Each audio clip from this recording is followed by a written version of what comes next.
এদিকে ঢাকা মাওয়া এক্সপ্রেসওয়েতে আছেন মুন্সিগঞ্জ প্রতিনিধি ফরিদুল হাসান ফরিদ। তিনি জানাচ্ছেন মহাসড়কের বর্তমান পরিস্থিতি। মুন্সিগঞ্জ ঢাকা মহাসড়কের এই মহাসড়কে কিন্তু টোল প্লাজার সামনে কিন্তু তীব্র যানজট দেখা দিয়েছে এবং তীব্র যানজটের কারণে কিন্তু এখানে প্রায় 5 কিলোমিটার যানজট সৃষ্টি হয়েছে এবং মানুষের দুর্ভোগ সৃষ্টি হয়েছে বলা চলে।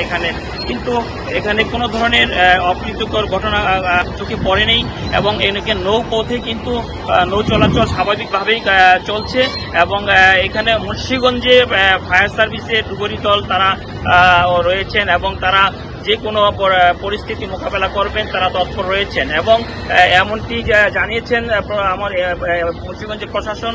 তারা বলছেন যে এই 3টি মহাসড়কে কিন্তু 5 শতাধিক পুলিশ রয়েছে এবং আনসার রয়েছেন এবং সেখানে র্যাব এবং সেনাবাহিনী রয়েছে, তারা কাজ করছে।